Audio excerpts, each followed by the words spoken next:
ಕನ್ನಡಿಗರಿಗೆ ನಮಸ್ಕಾರ. ನೀವು ನೋಡ್ತಾ ಇದ್ದೀರಾ ಬಿಬಿ ನ್ಯೂಸ್ ಕನ್ನಡ. ನಾನು ಪವನ. ಅಬಕಾರಿ ಇಲಾಖೆಯ ಅಕ್ರಮ ಹಿನ್ನೆಲೆ ವಿಧಾನಸಭೆಯಲ್ಲಿ ಹಗರಣದ ಕಾವು ಪುನಃ ಪ್ರತಿಧ್ವನಿಸ್ತಾ ಇದೆ. ಸಚಿವ ಆರ್.ಬಿ. ತಿಮ್ಮಾಪುರ್ ರಾಜೀನಾಮೆಗೆ ಪ್ರತಿಪಕ್ಷದ ಬಿಗಿಪಟ್ಟು ಹಿಡಿದಿದೆ. ಆದ್ರೆ ಸಮರ್ಪಕ ದಾಖಲೆ ನೀಡದೆ ಆರೋಪಿಸಲಾಗ್ತಾ ಇದೆ ಅಂತ ತಿಮ್ಮಾಪುರ್ ರಾಜೀನಾಮೆ ನೀಡೋದಕ್ಕೆ ನಿರಾಕರಿಸ್ತಾ ಇದ್ದಾರೆ. ಇದಕ್ಕೆ ತಿರುಗೇಟನ್ನ ನೀಡಿದಂತ ಪ್ರತಿಪಕ್ಷ ಶಾಸಕರು ಸದನದ ಮುಂದಿಟ್ಟಿರುವಂತಹ ದಾಖಲೆ ಆಧಾರದ ಮೇಲೆ ರಾಜೀನಾಮೆ ನೀಡಬೇಕು ಅಂತ ಹೇಳಿ ಪಟ್ಟು ಹಿಡಿದು ಅಹೋರಾತ್ರಿ ಧರಣಿ ಶುರು ಮಾಡಿದ್ದಾರೆ. ಇದೇ ಈ ಹೊತ್ತಿನ ಸುದ್ದಿ ಕರ್ನಾಟಕ. ರಾಜ್ಯ ಅಬಕಾರಿ ಇಲಾಖೆಯಲ್ಲಿ ಭ್ರಷ್ಟಾಚಾರದ ಆರೋಪಗಳನ್ನ ಮುಂದಿಟ್ಟುಕೊಂಡು ಸಚಿವ ಆರ್.ಬಿ. ತಿಮ್ಮಾಪುರ್ ರಾಜೀನಾಮೆಗೆ ಆಗ್ರಹಿಸಿ ಬಿಜೆಪಿ ಮತ್ತು ಜೆಡಿಎಸ್ ಪಕ್ಷಗಳು ವಿಧಾನಸೌಧದಲ್ಲಿ ಅಹೋರಾತ್ರಿ ಧರಣಿಯನ್ನ ನಡೆಸಿವೆ. ವಿಪಕ್ಷ ನಾಯಕ ಆರ್ ಅಶೋಕ್ ನೇತೃತ್ವದಲ್ಲಿ ನಡೆದಂತ ಈ ಪ್ರತಿಭಟನೆಯಲ್ಲಿ ಶಾಸಕರು ಜಾಗಟೆ ಬಾರಿಸಿ ಹಾಡು ಹಾಡಿ ವಿಭಿನ್ನವಾಗಿ ತಮ್ಮ ಆಕ್ರೋಶವನ್ನ ವ್ಯಕ್ತಪಡಿಸಿದ್ದಾರೆ.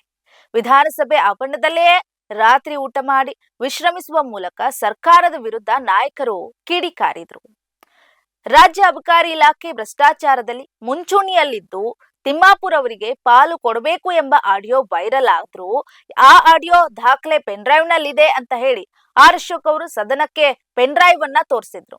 ನನ್ನ ಬಳಿ ಆಡಿಯೋದ ಪೆನ್ ಡ್ರೈವ್ ಇದೆ, ಇಷ್ಟಾದ್ರೂ ನಾನವನಲ್ಲ ಅಂತ ಸಚಿವರು ಹೇಳ್ತಿದ್ದಾರೆ.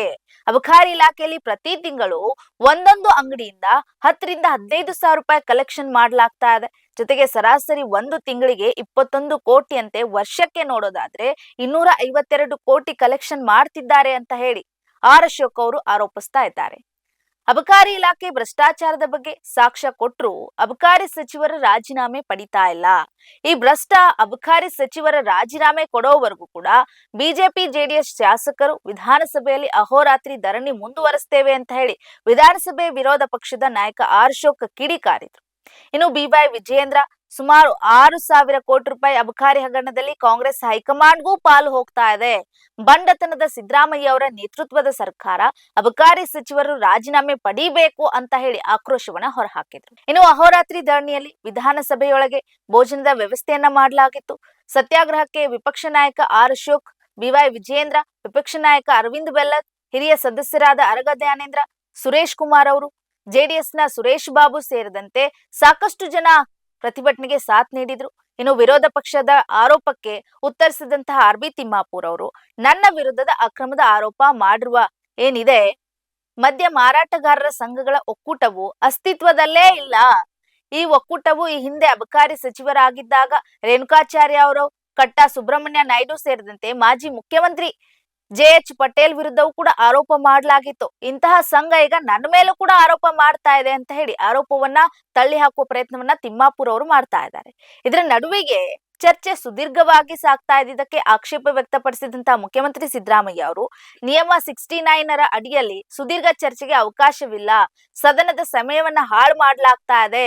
ಕಲಾಪ ಆರಂಭಕ್ಕೂ ಮುನ್ನ ಸ್ಪೀಕರ್ ಅಧ್ಯಕ್ಷತೆಯಲ್ಲಿ ನಡೆದಂತ ಸಭೆಯಲ್ಲೂ ಕೂಡ ವಿರೋಧ ಪಕ್ಷಗಳು ಅರ್ಧ ಗಂಟೆಯಲ್ಲಿ ವಿಚಾರವನ್ನ ಮಂಡಿಸ್ತೇವೆ ಅಂತ ಹೇಳಿದ್ರು. ಆದ್ರೂ ಕೂಡ ಸಮಯವನ್ನ ವೇಸ್ಟ್ ಮಾಡ್ತಾ ಇದ್ದಾರೆ. ಆದ್ರೀಗ ಸುದೀರ್ಘ ಚರ್ಚೆ ಮಾಡ್ಲಾಗ್ತಾ ಇದೆ ಅಂತ ಹೇಳ್ತಾ ಇದ್ದಾರೆ. ಅಲ್ಲದೆ ಮನ್ರೇಗಾ ಕುರಿತಂತೆ ಕೇಂದ್ರ ಸರ್ಕಾರದ ವಿರುದ್ಧದ ರಾಜ್ಯ ಸರ್ಕಾರದ ನಿರ್ಣಯ ಮಂಡಿಸೋದಕ್ಕೆ ಮುಂದಾದ್ರು.